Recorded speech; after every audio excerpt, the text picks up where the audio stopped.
Assalamualaikum warahmatullahi wabarakatuh. Bismillahirrahmanirrahim. Alhamdulillah, assalatu wassalamu ala rasulillah Sayyidina wa maulana Muhammadin abdillah, la hawla wa la quwata illa billah, ma ba'd. Hadratul muhtaramin yang terhormat, beliau Bapak Dr. Andes Kiai Haji Muhyiddin MAG. Yang saya hormati para jamaah pengajian pada malam hari ini yang berada di ruang sholat utama Masjid Agung Jawa Tengah, dan para santri Ma'had Tahfidz Al-Quran MAJT Basnas Jawa Tengah, dan saya hormati para pendengar setia Radio Dais serta pemirsa MAJT TV dan TV-ku dimanapun Anda berada. Kajian pada malam hari ini yaitu kajian fikih kitab Taqriratus Sajidah fil Masail Mufidah. InsyaAllah akan mengusung sebuah tema tentang muqaddimah asas ilmu fikih.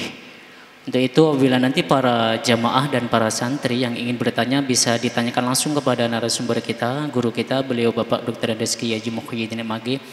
Dan bagi para pendengar serta pemirsa yang ingin bertanya bisa melalui WhatsApp-nya Radio Dais di 0821 336 70.000.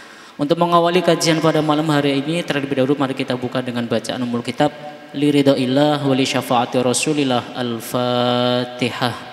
A'udzubillahi minasyaitonir rajim. Bismillahirrahmanirrahim. Alhamdulillahirabbil alamin arrahmanir rahim maliki yaumiddin. Iyyaka na'budu wa iyyaka nasta'in ihdinas siratal mustaqim siratal ladzina an'amta 'alaihim ghairil maghdubi 'alaihim waladdallin. Amin. Selanjutnya mari kita simak bersama-sama kajian malam hari ini bersama dengan beliau Bapak Dr. Andes Kiai Haji Muhyiddin MAG. Waktu dipersilakan. Assalamualaikum warahmatullahi wabarakatuh. Bismillahirrahmanirrahim. Alhamdulillahirabbil alamin. Wassalatu wassalamu ala asyrafil anbiya wal mursalin. Sayyidina wa maulana Muhammadin wa ala alihi wa sahbihi ajma'in. Qala rabbi syrah li sadri wa yassir li amri wahlul 'uqdatam min lisani yafqahu qawli. Para mustami'in, para sami'in pengajian Ba'dal Maghrib Masjid Agung Jawa Tengah, khususnya para santri MAJT Basnas, begitu juga para pendengar Radio Dais dan para pemirsa MAJT TV rahimakumullah. Saya akan membacakan kembali dari awal kitab Taqriratus Sajidah. Karena kemarin sudah selesai satu kitab Qismul Ibadah, dan kita ulangi lagi dari awal bagian muqaddimah. Di dalam muqaddimah kitab Taqriratus Sajidah ini ada banyak yang dikemukakan, yaitu ada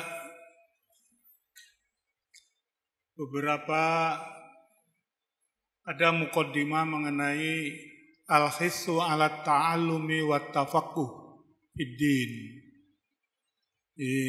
Anjuran pentingnya belajar fikih atau belajar ilmu agama. Kemudian ada beberapa takrir dari para ulama mengenai kitab ini. Kemudian ada juga pembahasan mengenai mazhab Syafi'i. Kenapa membahas mazhab Syafi'i? Karena di dalam kitab ini isinya adalah fikih-fikih Syafi'iyah. Jadi fikih Syafi'iyah meskipun sesekali menyebut mazhab lain. Jadi ada muqaddimah fil mazhab Syafi'i. Nah, di antara muqaddimah fil mazhab Syafi'i itu saya ingin sedikit dibaca bagian yang kelima, mazayal madhib, mazayal madhab, kehususan atau keistimewaan madhab ini. Maksudnya hal-hal yang bersifat spesifik. Jadi kenapa orang Indonesia mayoritas mengikuti fikih Syafi'i atau mazhab Syafi'iyah, itu karena memang ada mazaya. Mazaya itu jamak dari kata maziyah. Maziyah itu ya spesifikasi, kekhususan atau keunggulan. Mudah-mudahan di sore hari ini saya bisa menyampaikan mazaya al-madhab dan kemudian masuk ke mabadi'u ilmil fiqhi, asas ilmu fikih. Bismillahirrahmanirrahim. Yamtazu madhabuna asy-Syafi'i. Yamtazu menjadi khusus madhabuna asy-Syafi'i, madhab kita Syafi'i bimazaya, dengan kekhususan katsiratin yang banyak. Ada banyak kekhususan, ada banyak kelebihan. Nadhkuru minha, akan disebutkan di antaranya. Di sini disebutkan ada 7 maziyah. Pertama disebutkan i'tina'a muassisihi. Pendiri mazhab ini berpegang secara sungguh-sungguh bidalili, dengan dalil. Dalil apa? Ada kalanya kitaban berupa ayat Al-Quran, kitab, wa sunnatan, ada kalanya sunnah Nabi atau hadis, wa atharon, dan ada kalanya asar sahabat. Jadi kalau ada pendapat sahabat atau hadis yang hanya menjelaskan pendapat sahabat, itu namanya asar. Kalau hadis itu qala Rasulullah atau Rasulullah kaza, itu namanya sunnah. Nah, kalau kitab itu ayat-ayat Al-Quran. Muassis atau pendiri mazhab ini berpegang teguh pada dalil kitab, sunnah, dan atsar. Hatta tatalam madha. Dibuktikan bahwa pendiri mazhab Syafi'i atau Imam Syafi'i itu berguru. Tatalam madha dari kata yang biasa kita dengar, tilmidun, talamidun, murid-murid. Tatalam madha, berguru. Pendiri mazhab Syafi'i ini berguru ala yadi imami, kepada seorang imam, Darul Hijrati, negeri hijrah. Negeri hijrah itu mana? Kota Madinah. Jadi ada imam negeri hijrah, yaitu Malik bin Anas. Imam Malik bin Anas, beliau adalah pendiri mazhab Maliki. Nah, mazhab Maliki ini mazhab yang hidup di Madinah, mazhab yang sangat banyak dominan berpegang pada hadis-hadis. Gurunya Imam Syafi'i itu adalah ahli hadis. wa tatalamadza ala yadaihi, kemudian berguru kepada dirinya, kepada Imam Syafi'i, imamus sunnati, imam sunnah, imamnya hadis, yaitu Al-Imam Ahmad bin Hambal. Imam Ahmad bin Hambal. Ahmad bin Hambal itu imam hadis, sekaligus beliau itu akhirnya menjadi pendiri mazhab Hambali. Nama lain mazhab Hambali itu Hanabilah. Nah, jadi dari sini sudah dapat dilihat bahwa Imam Syafi'i itu imam yang banyak bergantung, berdalil, berpegang pada kitab, sunnah, dan athar. Dan di beliau ini dibuktikan berguru kepada Imam Malik. Yang Imam Malik itu adalah imam Madinah yang ahli dalam hadis.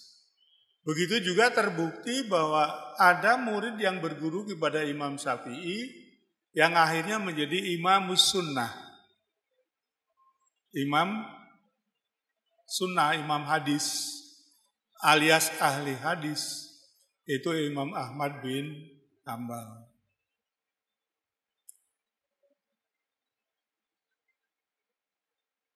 Watabi'uhu ala dzalika. Begitu juga wataba'ahu bisa, wataba'ahu ala dzalika, kemudian mengikuti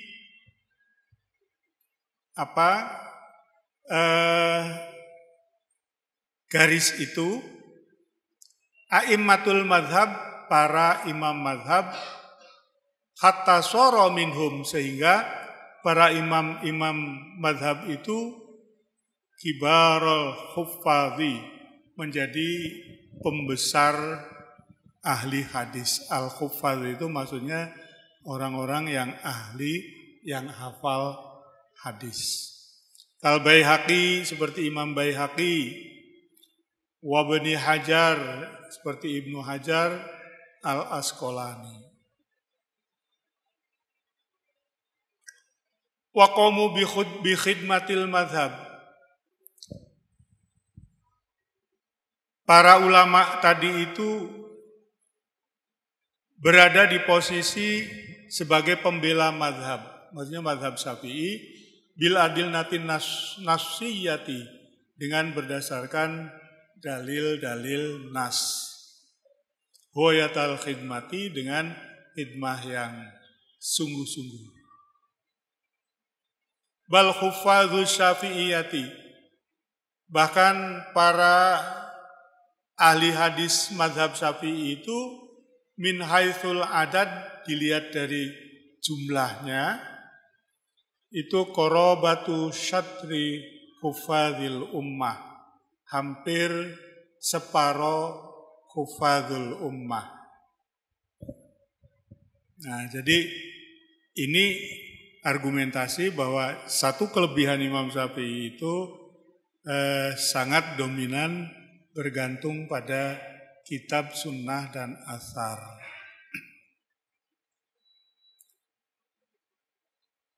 Yang kedua, i'tina'a mu'assisihi rahimahullah. Pendiri mazhab ini, yaitu Imam Syafi'i, itu berpegang teguh bi asnafil qiyasi, dengan macam-macam kias. Wa ususil istimbati, begitu juga berpegang kepada dasar-dasar istimbat. Ususi itu usus itu jamak taksir dari asasun.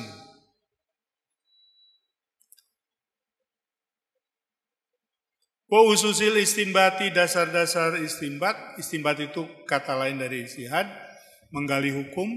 Alati maharofiha al-imam Abu Hanifah, yang dijalankan dengan mahir oleh Imam Abu Hanifah, washabuhu, dan sahabat-sahabatnya Abu Hanifah.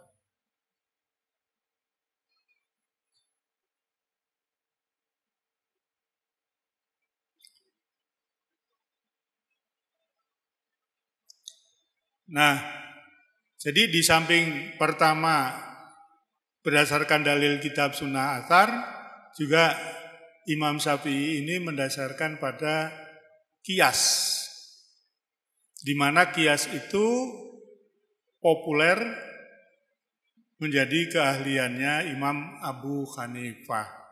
Abu Hanifah itu pendiri mazhab Hanafi yang dominan menggunakan akal pikiran. Nah, asas atau basic dari akal pikiran itu qiyas.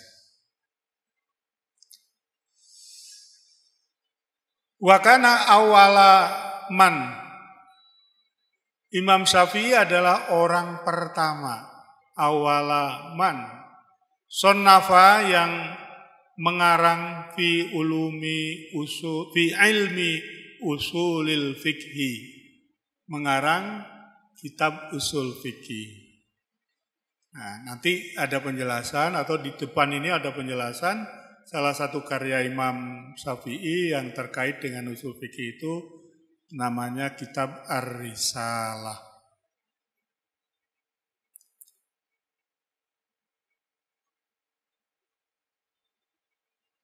Sumakana min ashabihi, kemudian para sahabat atau muridnya Imam Syafi'i, man wadu'a fi al-maraji al-kabirah ar-ra'isah. Ya, para murid dan para sahabatnya itu adalah menjadi orang yang meletakkan.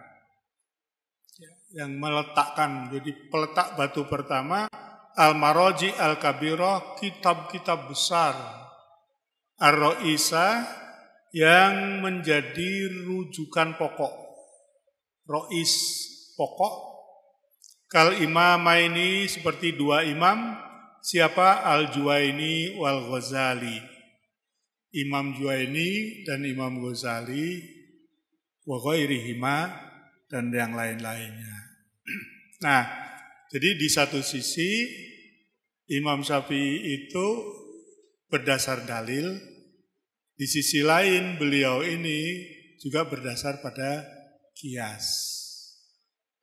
Nah, maka mazaya yang ketiga, kauna madhabihi, madhab beliau wasaton, saat itu menjadi madhab yang tengah. Wasaton baina ahli ra'i wa ahli hadis. Dulu sebutannya di zaman itu adalah ahli ra'i dan ahli hadis. Ahli hadis itu lebih banyak berpegang pada teks hadis. Ahli ra'yu itu lebih banyak berpegang pada akal pikiran. Lah Imam Syafi'i itu bainahuma, wasaton, tengah-tengah.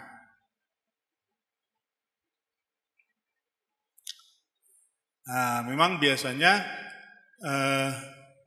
kalau ada dua kutub ahli ra'yi, kutub ahli hadis, maka kemudian biasanya ada muncul sintesa, yaitu kutub tengah, garis tengah. Nah, Imam Syafi'i itu pada periode itu melihat adanya perbedaan yang agak menyolok antara mazhab Hanafi dan Maliki, beliau lalu kemudian muncul sebagai orang yang berada di garis tengah. Nah, itu kelebihan, ya, kelebihan atau mazaya. Yang keempat, kasrotal mujtahidina minal ulama alladzi khodamu al-madhab wa nasharuhu fi kulli makanin. Di belakang Imam Syafi'i muncul banyak mujtahid, ulama mujtahid. Alladzina khodamu, yang membela. Jadi Imam Syafi'i itu kemudian menjadi imam yang populer, itu karena ada pembela. Pembelanya bukan supporter bonek. Tapi pembelanya adalah al-mujtahidin minal ulama. Ulama mujtahid juga. Ya, itulah yang membesarkan. Jadi aslinya Imam Syafi'i memang luar biasa. Kemudian sepeninggal Imam Syafi'i itu, pikiran Imam Syafi'i itu dikembangkan oleh murid-muridnya, dan kemudian dari murid-muridnya itu muncul mujtahid, pembela mazhab Syafi'i. Seperti siapa? Nah, itu pembela itu ada di berbagai negeri. Wa nasyaruhu fi kulli makanin. Kal-Iz bin Abdissalam. Imam Al-Iz bin Abdissalam. Kemudian ada Ibni Daqiqil Aid. Nama ulama itu Ibnu Daqiqil Aid. Wattaqiyu As-Subuki.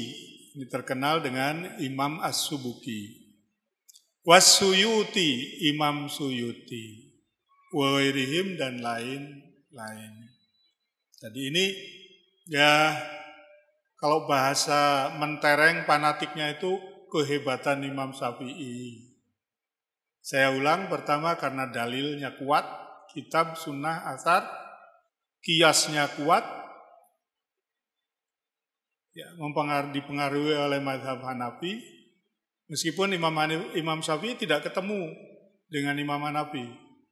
Imam Syafi'i itu ketemunya dengan muridnya Imam Hanafi. Nah, kemudian yang ketiga, karena itu menjadi mazhab tengah.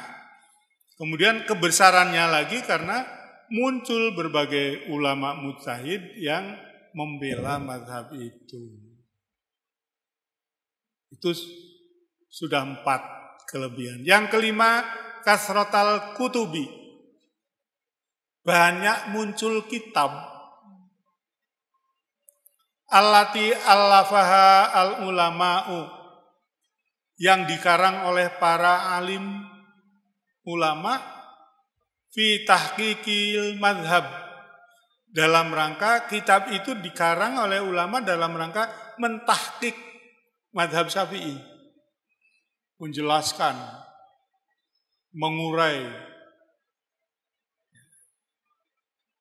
Watadlilihi, banyak ulama yang kemudian mendukung mengarang kitab dalam rangka memberi dalil. Jadi kalau ada pendapat Imam Syafi'i yang belum kelihatan ada dalilnya, dicari dalilnya. Dicarikan. Ini banyak kitab-kitab yang begitu. Tahqiqul madhab, tadliluhu, wa taisiruhu. Dan ada lagi kitab-kitab yang muncul dalam rangka untuk memudahkan pemahaman terhadap pikiran Syafi'i. Taisir bagi siapa? Litulabi, bagi para santri, para murid, fikul likornin ambarul unsur. Di masa-masa periode berikutnya. Tuh kelebihan mazhab Syafi'i di situ. Yang keenam, wa farata atba'ihi fi kulli makanin. Kemudian atba itu tabi'un. Tabi'in, tabi'ut tabi'in, ini sekata. Atba itu pengikut. Tersebar luasnya pengikut di berbagai negeri. Nah, para pengikut mazhab Syafi'i ini talian fi dzalika mazhab al-Imam Abi Hanifah. Itu unda-undi karo mazhab Hanafi, mazhab yang didirikan oleh Abu Hanifah.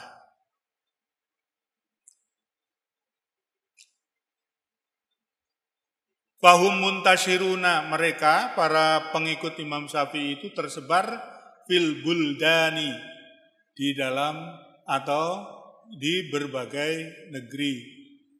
Min Indonesia. Nah, ini disebut pertama ini Indonesia. Wa Malaysia, Syarqon, Malaysia bagian timur. Mururan, Bisibhil Qorotil Hindiyah, lalu kemudian semenanjung benua Hindia, summa biladi Faris, Persia, wal Iraq, Irak, wasyam, Syam. Syam itu nama negeri zaman dulu, kalau sekarang sudah terpecah-pecah diantaranya Suriah. Wal Khalid, summal Hijaz. Hijaz itu Arab Saudi kira-kira. Mekah, Madinah. Wa Hadramaut wal Yaman Januban. Yaman Selatan. Summa Misra, kemudian Mesir. Wa ba'di sawahili Ifriqiyah Asyarqiyah. Sebagian pantai-pantai di negeri Afrika. Nah, itu pengikutnya tersebar di situ. Kalau Indonesia dan Malaysia itu disebut, sebetulnya lebih luas lagi ASEAN. Ya, lebih luas lagi. Jadi sudah Imam Syafi'i itu meninggalkan kemudian generasi mujtahid yang membela. Bukan hanya mujtahidnya, tapi muncul kitab-kitab yang mentahqiq dan mentadlil. Kemudian pengikutnya tersebar di berbagai negeri. Yang terakhir, kaunul mujaddid, imam mujaddid itu pembaharu. Alladzi ya'ti ala ra'si kulli qarnin, mujaddid yang muncul pada setiap abad. Itu ternyata mazhabuhu syafi'iyun ghaliban. Jadi mujaddid di setiap abad itu yang muncul adalah ulama bermadhab Syafi'i. Ada hadis begini, saya agak lupa teksnya. Innallaha yab'atsu fi kulli mi'ati sanatin man yujaddidu laha dinaha. Allah itu akan mengutus di setiap 100 tahun, kornun, abad, itu man yujaddidu laha dinaha, ulama yang melakukan tajdid, pembaharuan. Nah, pembaharuan yang terjadi pada abad-abad awal ini, Imam Syafi'i itu merupakan mujaddid fil qarnis tsani. Nah, wal Imam Imam Syafi'i itu mujaddidun lil qarnis tsani, menjadi mujaddid di tahun atau abad ke-2. Beliau ini kan lahir 150 tahun 150 Hijriah. Wafatnya itu 204 atau 205. Usianya hanya 54 tahun. Ya, untuk ukuran usia panjang itu beliau relatif pendek. Imam Ghazali juga sama. Ya mungkin energinya dihabiskan untuk ilmu.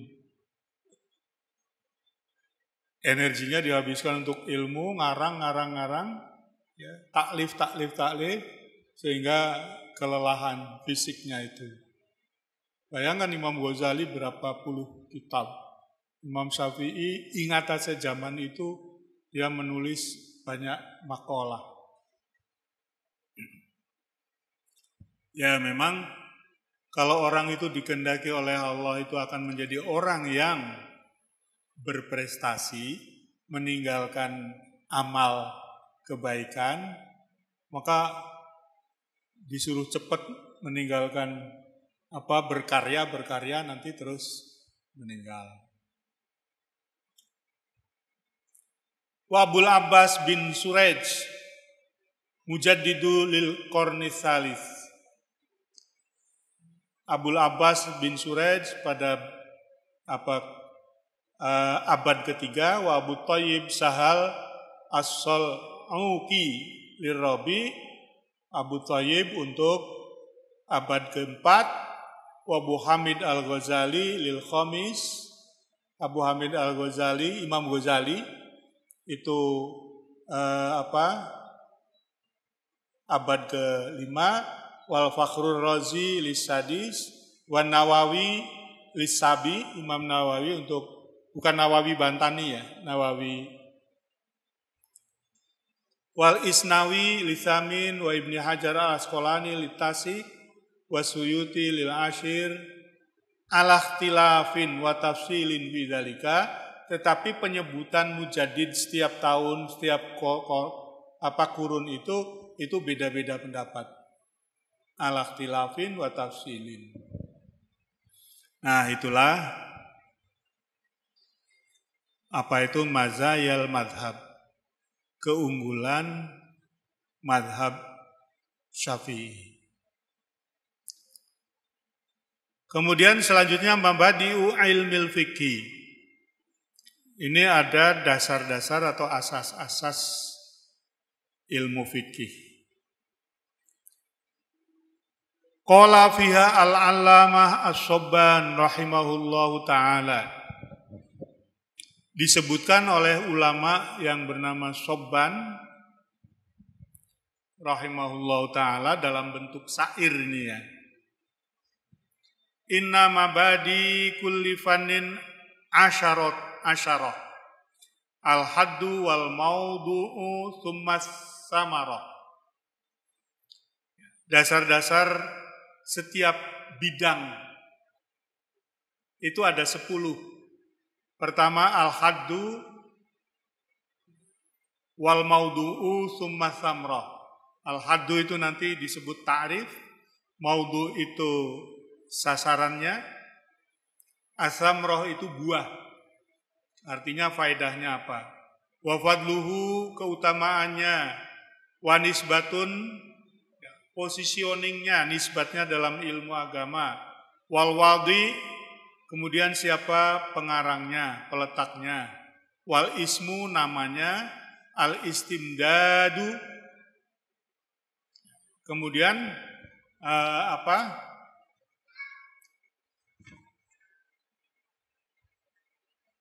dari mana pengambilannya? Istimdad. Hukmu syari. Kemudian bagaimana hukum syara di dalam ilmu fikih itu? Masailu, kemudian masalah-masalah yang dibahas. Wal ba'du bil ba'di iktafa. Kalau masalah ini banyak, maka kalau sebagian saja dikuasai itu sudah cukup. Wa man daro al jami'a, tetapi kalau orang itu bisa menguasai seluruhnya, haza asyarafa, dia betul-betul mulia. Nah, karena itu kalau orang mau mengenal fikih, maka harus tahu pertama hadduhu, ta'rifuhu, apa sih fikih kuwi.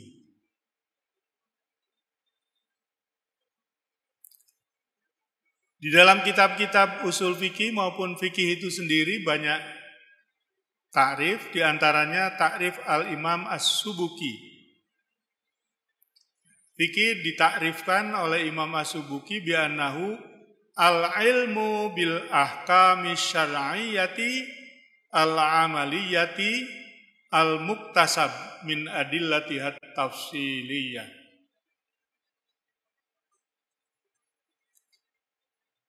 Ilmu tentang hukum syara yang terkait dengan amaliyah. Amaliyah itu perbuatan praktis, perbuatan fisik misalnya. Al-muktasabu, ilmu itu diambil, dipetik, disarikan min adillatihat tafsiliyah, dari dalil-dalil rinci.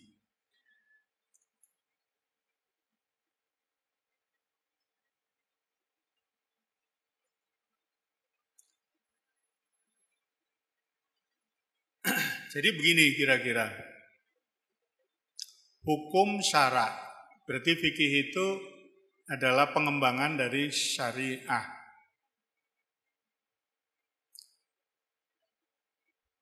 hukum syara, tapi hukum syara itu luas. Yang disebut fikih itu khusus al-amaliyah. Hanya hal-hal yang terkait dengan perbuatan praktis, sholat misalnya, wudu, jual beli, nikah, itu perbuatan praktis. Yang bukan perbuatan praktis itu apa? I'tiqodiyah,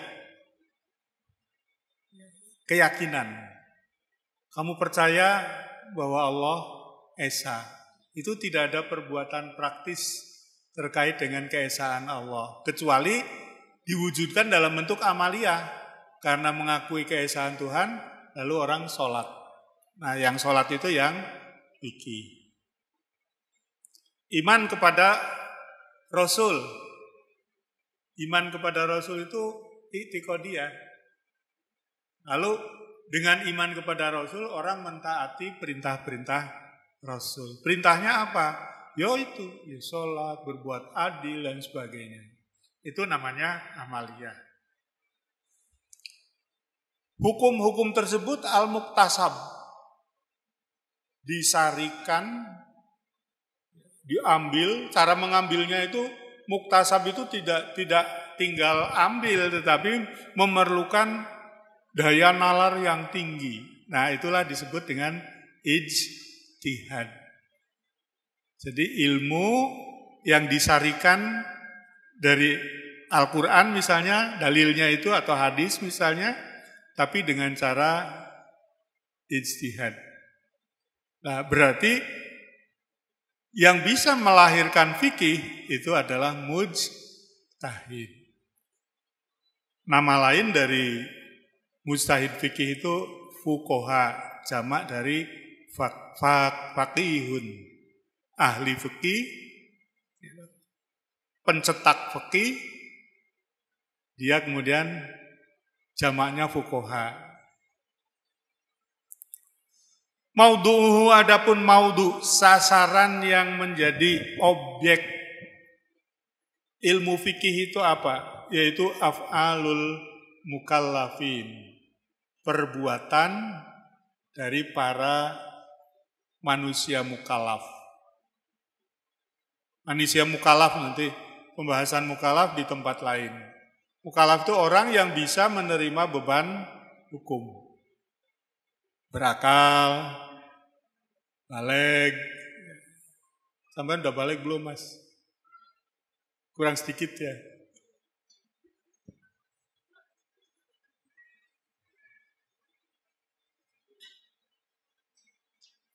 Jadi hukum fikih itu tidak dikenakan kepada orang yang belum mukallaf sebetulnya.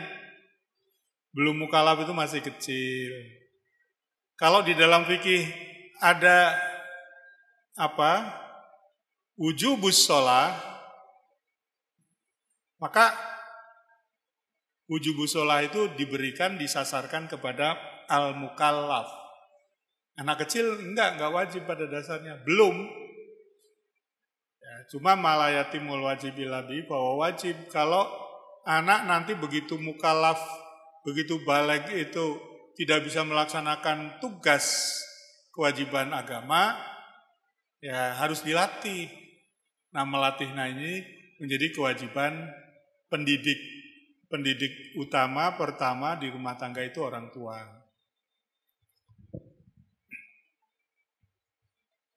Maudhu'uhu af'alul mukallafin, perbuatan. Ya, namanya perbuatan itu juga berkait dengan tadi al-amaliyah, perbuatan nyata, bukan aktivitas hati atau keyakinan. Samratuhu, buahnya, atau faidatuhu, manfaatnya, faedahnya ilmu fikih itu untuk apa? Secara umum yaitu imtisalu amamirillah, imtisalu awamirillah, untuk mengerjakan, melaksanakan perintah-perintah Allah, wajtinabu nawahihi, dan menjauhi larangan-larangannya. Wahia hakikatut taqwa. Itulah hakikat atau inti daripada takwa. Jadi fikih itu, untuk meningkatkan takwa. Wabiha dengan itu, dengan faedah ilmu fikih itu tahsulu atau tuhsolu sa'adatud daraini, akan bisa dicapai kebahagiaan dunia dan akhirat. Fadluhu, fadilahnya, dalatil ayatu wal ahadithu, ada banyak ayat dan hadis yang menunjukkan ala annahu, bahwa ilmu fikih itu afdolul ulumi, ilmu yang sangat afdol, seutama-utama ilmu, ba'da ilmi tauhidi, sesudah ilmu tauhid.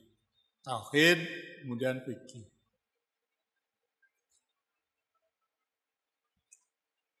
Nisbatuhu, positioning. Nisbatnya yantasibu ilal ulumi syar'iyyah, bahwa ilmu fikih itu merupakan bagian daripada ilmu syara'. Hanya bedanya begini biasanya, kalau syara' itu yang pokok, wadi'nya siapa? Syari'un, Allah. Kalau fikih itu cabangnya. Siapa wadi'nya? Siapa yang melahirkan fikih? Al-fuqaha, para fuqaha. Wadi'uhu, peletak batu atau penulisnya, pengarangnya adalah al-a'immatul mujtahiduna, para imam mujtahid. Wa awaluman allafa, orang-orang yang pertama mengarang, menulis fihi imla'an, dalam bentuk imla'. Ini maknanya bisa dua. Imla'an itu kalau di terjemahan kitab ini menyebutnya kitab imla', tapi maksudnya mungkin orang ahli, tapi waktu itu belum ada budaya tulis-menulis. Waduh, repot ini.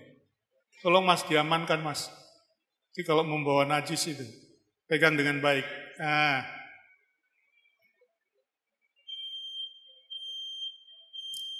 Bahwa Al-Imam Zaid bin Ali bin Husain bin Ali bin Abi Thalib, yaitu Zaid. Zaid itu anaknya Ali, Ali ibnil Husain, anaknya Imam Husain. Husain itu bin Ali bin Abi Thalib. Wa awaluman allafa bihi tilmidhuhu, orang yang pertama kali menulis, ya, yang tidak dalam bentuk imla adalah muridnya, yaitu Imam Al-Mujtahid Abu Hanifah. Imam Mujtahid Abu Hanifah An-Nu'man rahimahullahu ta'ala. Wahul muwafiq walil aqwamit thariq. Assalamualaikum warahmatullahi wabarakatuh.